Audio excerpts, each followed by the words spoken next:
Cuisia, the best way to help others is to empower them and dare them to dream. So good afternoon, Anna. Welcome to the show called Self-Made.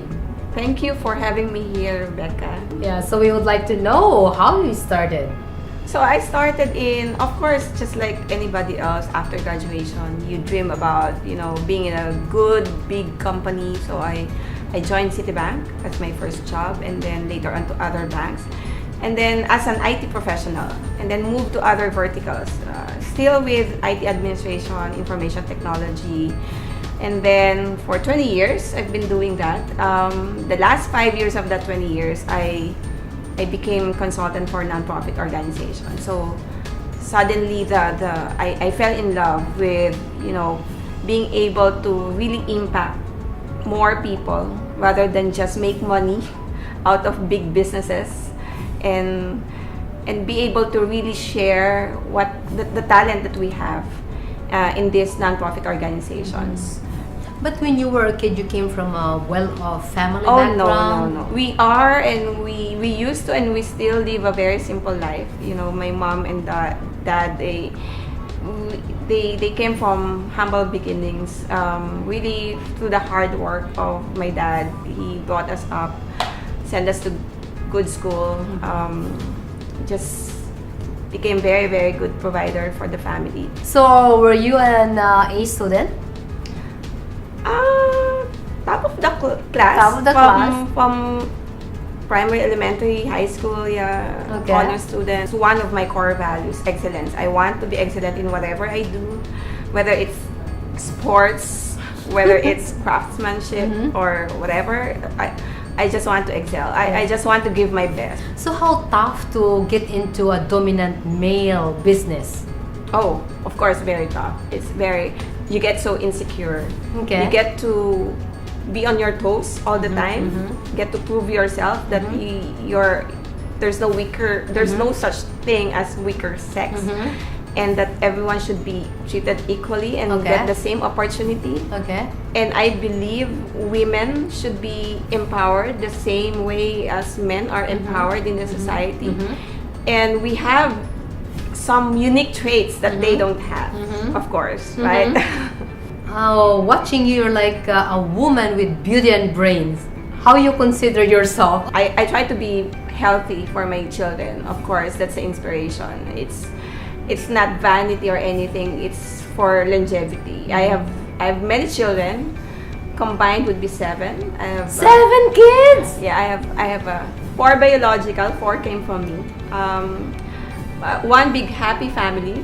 But I have very small children, like 6 and 4, and I don't wanna feel like a lola when they get to be, on their growing age of 9 and 10. So I need to keep up.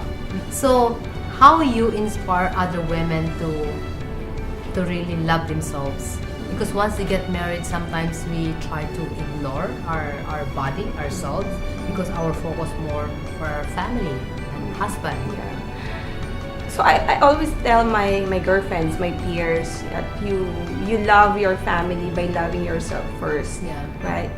Because whatever the service and love that you give them, should come from someone who can sustain for longer years.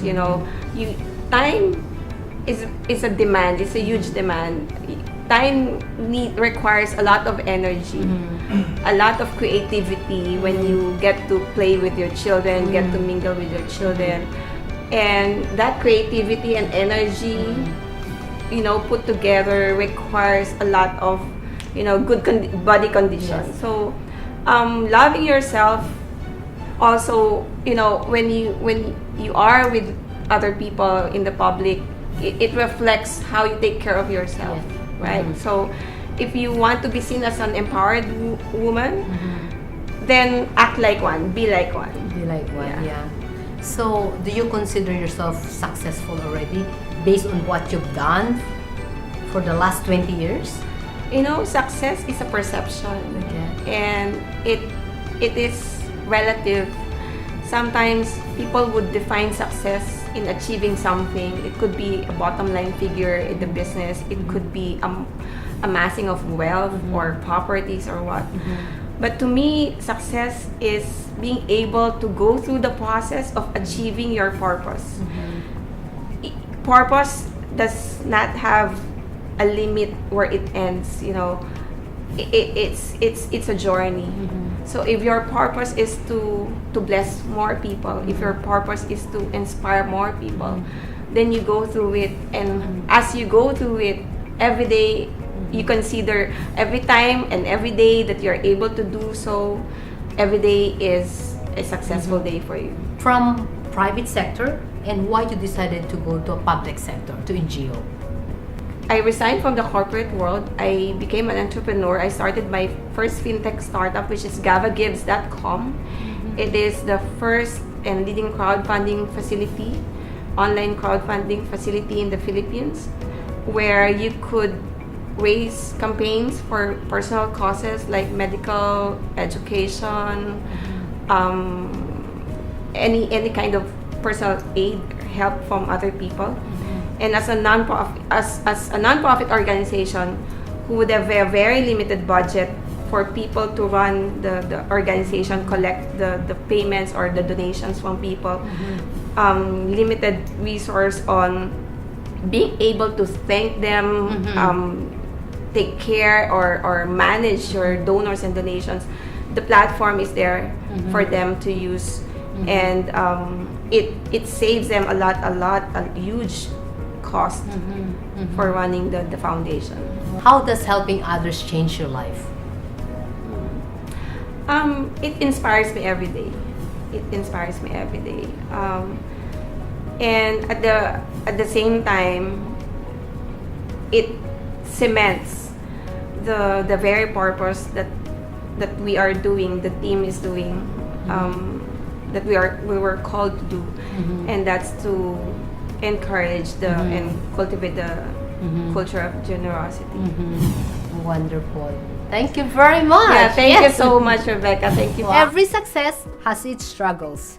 Every dream has its trials and tests. Listen to their stories, because if they did it, you can also be called self-made.